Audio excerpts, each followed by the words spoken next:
नमस्कार दोस्तों, मैं जितेंद्र चौधरी आपका स्वागत करता हूं। तो दोस्तों, इस वीडियो में हम अध्ययन करेंगे समतल दर्पण पर।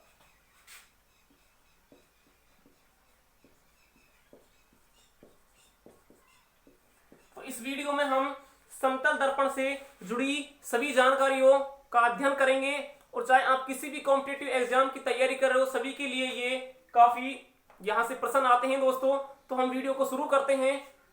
सबसे पहले बात की जाए समतल दर्पण की, तो समतल दर्पण क्या होता है? एक ऐसा दर्पण जो समतल में हो, एक समतल हो, प्लेन हो, वही क्या कहलाता है? समतल दर्पण कहलाता है। अब दर्पण कैसे बनता है? कुछ नहीं, एक साधारण कांच लिया जाता है। ये एक साधारण कांच है और साधारण कांच के एक तरफ चांदी या एल्यूमिनियम की पॉलिश कर दी जाए तो यही बनता है समतल दर्पण। इस प्रकार भी बना सकते हो, यही होता है समतल दर्पण। अब ये पॉलिश की जाती है, ये पॉलिश होती है चांदी या एल्यूमिनियम की। चांदी या एल्यूमिनियम की पॉलिश की जाती है।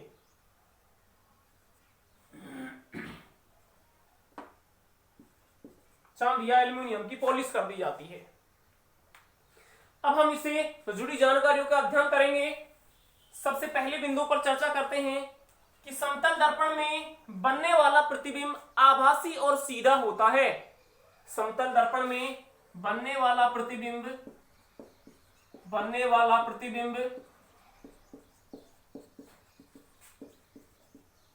आभासी एवं सीधा होता है।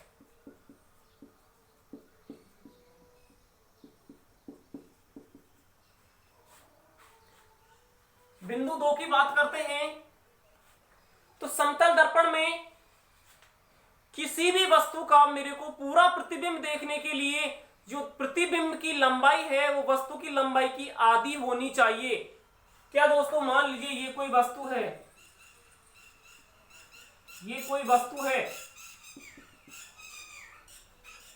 वस्तु की लंबाई मान लीजिए 10 सेंटीमीटर है। तो इस पूरी वस्तु का पूरा प्रतिबिंब देखने के लिए जो दर्पण है उसकी लंबाई होनी चाहिए दोस्तों 5 सेंटीमीटर। ये दर्पण है। क्लियर है दोस्तों? किसी भी वस्तु का पूरा प्रतिबिंब देखने के लिए दर्पण की लंबाई वस्तु की लंबाई की आधी होनी चाहिए। वस्तु का पूरा प्रतिबिंब देखने के लिए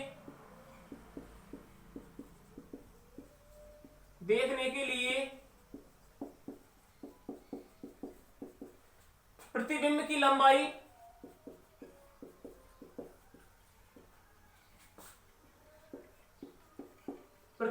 लंबाई वस्तु की लंबाई की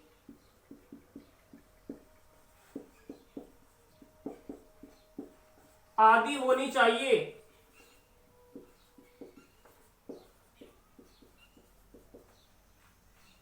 तो दोस्तों, समतल दर्पण में बनने वाला प्रतिबिंब आभासी और सीधा होता है और किसी भी वस्तु को पूरा प्रतिबिंब देखना है समतल दर्पण में तो दर्पण की लंबाई वस्तु की लंबाई की कम से कम आधी होनी चाहिए, तब जाके वस्तु का पूरा प्रतिबिंब समतल दर्पण में देख सकते हैं।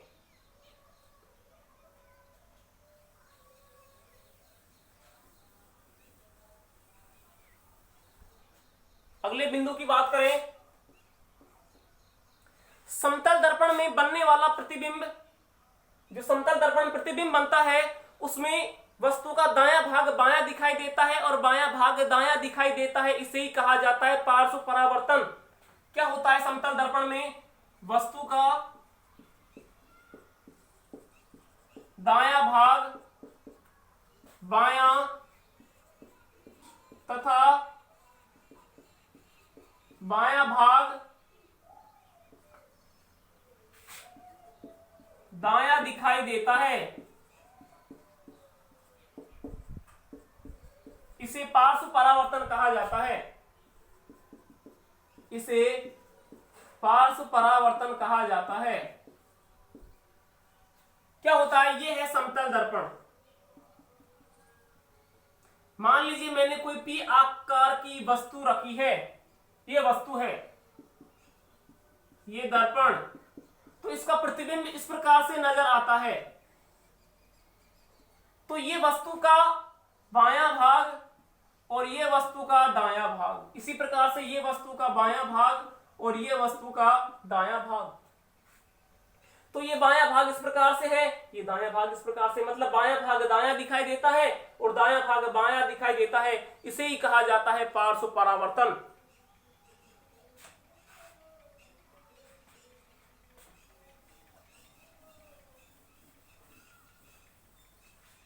अगले बिंदु पर चर्चा करें। समतल दर्पण की फोकस दूरी अनंत होती है। किस प्रकार से होती है? देखो, फोकस दूरी होती है F बराबर R/2, जहां R होती है वक्रता त्रिज्या, वक्रता त्रिज्या, और समतल दर्पण की वक्रता त्रिज्या होती है अनंत। समतल दर्पण की वक्रता त्रिज्या होती है अनंत। तो फोकस दूरी F बराबर R क्या हो गया? अनंत/2, और अनंत में 2 का भाग देने पर अनंत आता है। इसीलिए समतल दर्पण की फोकस दूरी कितनी होती है? अनंत होती है। फोकस समतल दर्पण की फोकस दूरी अनंत होती है। क्लियर है दोस्तों? आगे हम बात करें समतल दर्पण पर। तो समतल दर्पण है और दर्पण में हमेशा और हमेशा परावर्तन होता है। समतल दर्पण में हमेशा परावर्तन होता है। अब परावर्तन क्या होता है समझो ध्यान से। ये एक साधारण कांच लिया, एक तरफ मैंने चांदी या एल्युमिनियम की पॉलिश कर दी। पॉलिश करने के बाद इस पर मैंने कोई बिंदु ले लिया, सपोज करो O ले लिया। इस बिंदु पर मैंने एक लंबवत रेखा इस प्रकार से खींची और इस लंबवत रेखा का नाम होता है अभिलंब। इसे बोला जाता है अभिलंब। अब कोई प्रकाश की किरण यहां से इस परावर्तक पृष्ठ पर आपतित होती है, तो इस किरण का नाम होता है आपतित किरण। आपतित किरण। और यहां से टकराने के बाद वापस इधर चली जाती है, इसे कहा जाता है परावर्तित किरण। परावर्तित किरण। और अभिलंब और आपतित किरण के मध्य ये कोण I होता है और ये कोण R होता है। परावर्तन का नियम होता है कि आपतन कोण I का मान परावर्तन कोण R के बराबर होता है। मतलब क्या हुआ? कोण I बराबर होगा कोण R के। यही होता है परावर्तन का नियम कि आपतन कोण I का मान परावर्तन कोण R के बराबर होता है। और इसे ही कहा जाता है दोस्तों परावर्तन। जब कोई प्रकाश की किरण किसी माध्यम से आती है, परावर्तक पृष्ठ से टकराने के बाद वापस उसी माध्यम में चली जाती है, यही कहलाता है प्रकाश का परावर्तन। अब मान लीजिए ये कोण थीटा है, तो ये कोण भी कितने का होगा? ये भी कोण थीटा होगा। तो आपतित किरण अभिलंब के साथ कितना कोण बनाती है? थीटा कोण बनाती है। तो परावर्तित किरण भी अभिलंब के साथ कितना कोण बनाएगी? थीटा कोण बनाएगी। लेकिन यदि आपतित किरण अभिलंब के साथ थीटा कोण बनाए तो परावर्तित किरण आपतित किरण के सापेक्ष कितना कोण बनाएगी? थीटा प्लस थीटा कितना हो जाएगा? 2 थीटा। तो परावर्तित किरण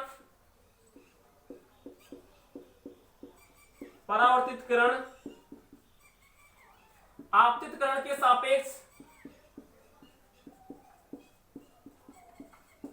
सापेक्ष 2 थीटा कोण बनाती है। कितना कोण बन गया दोस्तों? 2 थीटा कोण बन गया। मान लीजिए आपतित कोण 30 डिग्री का है, 30 डिग्री का है, तो परावर्तित किरण और आपतित किरण के मध्य कोण कितना हो जाएगा? 2 थीटा। कितना हो जाएगा? 60 डिग्री का हो जाएगा। कंफ्यूजन नहीं होना है दोस्तों। यदि वो पूछता है कि आपतित किरण और अभिलंब के मध्य कोण थीटा है, तो परावर्तित किरण और अभिलंब के मध्य कोण कितना होगा? थीटा ही होगा। लेकिन वो पूछता है कि परावर्तित किरण और आपतित किरण के मध्य कोण कितना होगा? 2 थीटा होगा। क्लियर है दोस्तों?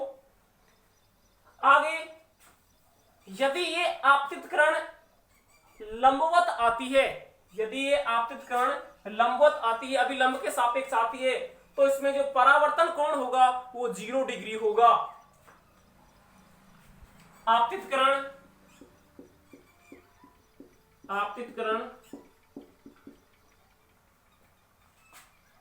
समतल दर्पण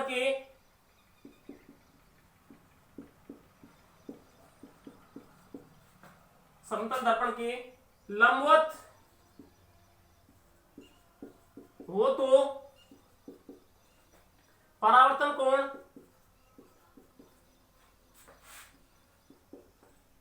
0 डिग्री होता है। 0 डिग्री होता है। क्लियर है दोस्तों? तो ये थीटा परावर्तित किरण और आपतित किरण के मध्य कोण कितना हो जाएगा? 2 थीटा। और यदि इस प्रकार से लंबवत आपतित होती है तो जो परावर्तित किरण होगी वो कितना होगा? 0 डिग्री होगी, वापस इसी पर चली जाएगी। तो अब लंबवत आती है तो परावर्तित कोण का मान कितना हो जाएगा दोस्तों? 0 डिग्री होता है।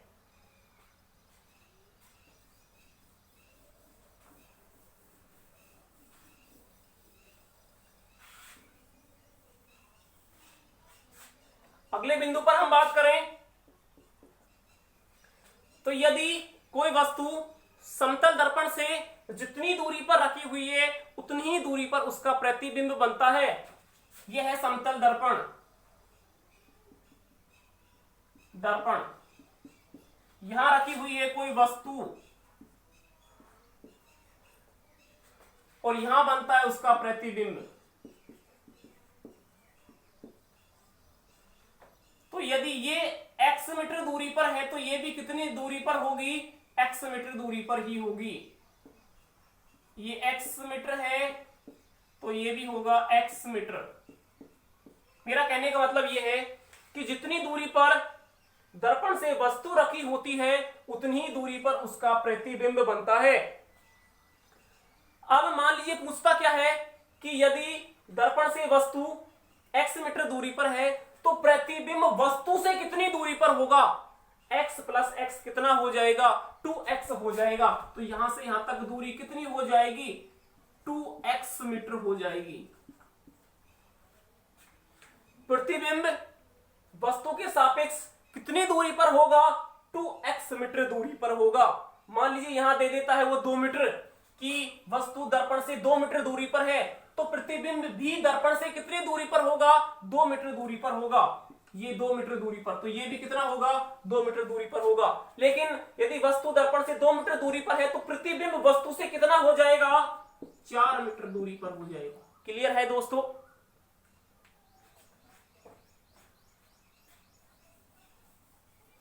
तो प्रतिबिंब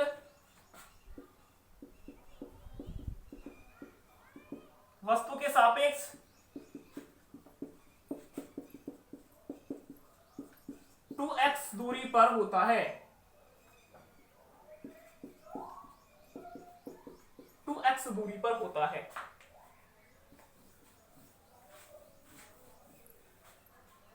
अगले बिंदु पर हम बात करें, यदि कोई वस्तु समतल दर्पण की ओर v वेग से जा रही है या आ रही है तो प्रतिबिंब भी समतल दर्पण से v वेग से आएगा या जाएगा?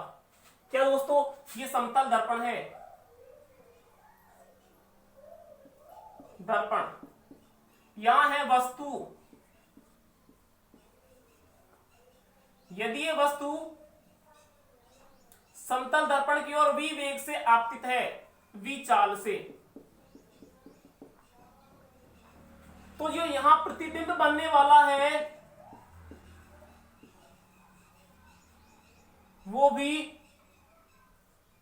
कितनी चाल से चलेगा? v चाल से। समझो दोस्तों ध्यान से, वस्तु दर्पण की ओर v वेग से आपतित है तो प्रतिबिंब भी दर्पण की ओर v वेग से आपतित होगा। लेकिन प्रतिबिंब वस्तु के सापेक्ष किस वेग से आपतित होगा? 2v वेग से आपतित होगा। एक इधर जाएगा एक इधर जाएगा तो कितना हो जाएगा? 2v वेग से, 2v चाल से। क्लियर है दोस्तों? तो प्रतिबिंब वस्तु के सापेक्ष किस चाल से चलेगा? 2v चाल से चलता है। मान लीजिए ये 2 मीटर पर सेकेंड की चाल से इधर चल रहा है, 2 मीटर पर सेकंड की चाल से इधर चल रहा है, तो ये भी 2 मीटर पर सेकंड की चाल से इधर चलेगा। और तो प्रतिबिंब वस्तु के सापेक्ष कितनी चाल से चलेगा दोस्तों? 4 मीटर पर सेकंड की चाल से चलता है। कौन? प्रतिबिंब वस्तु के सापेक्ष।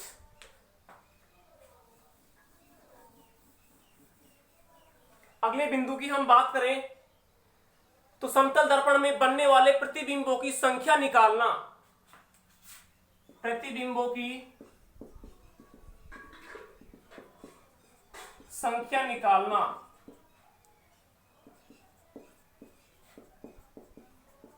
देखो दोस्तों क्या होता है, समतल दर्पण दिया हुआ है, समतल दर्पण में मेरे को प्रतिबिंबों की संख्या निकालनी है, तो क्या होता है 360 डिग्री में भाग लगाना होता है थीटा का।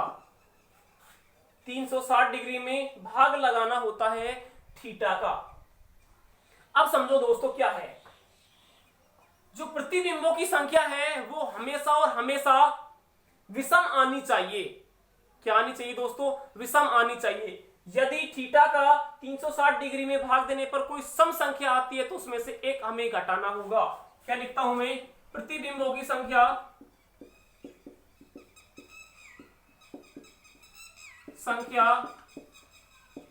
हमेशा विषम होती है।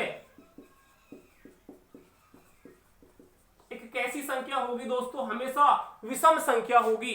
यदि मान लीजिए सम संख्या आ जाती है, यदि कोई सम संख्या आ जाती है तो क्या करेंगे? सम संख्या -1, तब क्या होगी? प्रतिबिंबों की संख्या।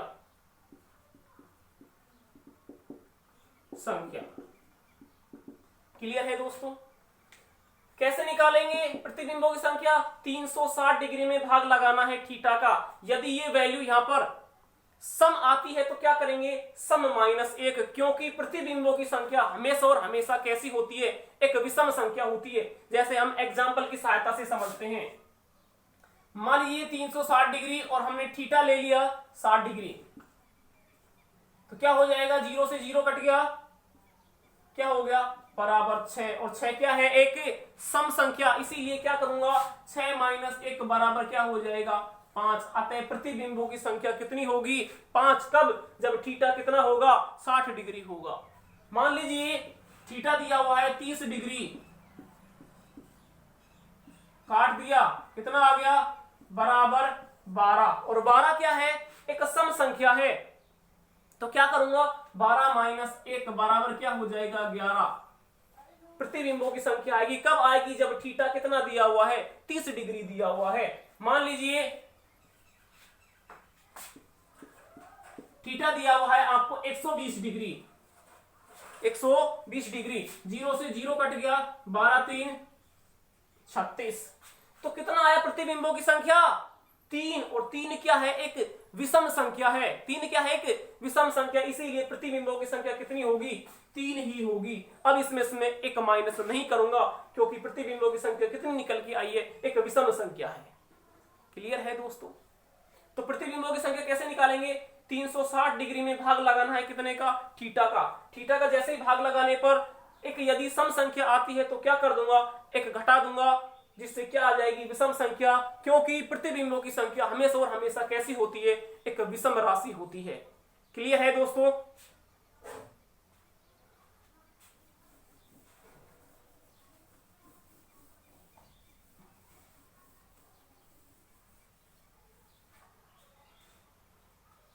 आगे अगले पॉइंट पर बात करें। समतल दर्पण में जो प्रतिबिंब बन रहा है, मान लीजिए उस प्रतिबिंब में एक घड़ी है और उसमें बजे हुए हैं 2। प्रतिबिंब में किसी वस्तु का एक घड़ी है, घड़ी का प्रतिबिंब बन रहा है समतल दर्पण में और उसमें मेरे को समय नजर आ रहा है 2 बजे। तो वास्तविक घड़ी में कितना समय हुआ होगा? तो क्या करते हैं दोस्तों, इसके लिए 12 में से जो भी समय दिया हुआ है उसको आप घटा दो, तो कितना हो गया? 9 बजे। तो वास्तविक घड़ी में कितना समय हुआ है? 9 बजे हैं। मान लीजिए प्रतिबिंब में टाइम हुआ है 2:45 प्रतिबिंब में, तो वास्तविक घड़ी में कितना होगा? क्या करेंगे दोस्तों? 11:60 में से जो भी मान दिया हुआ है उसको हम घटा देंगे।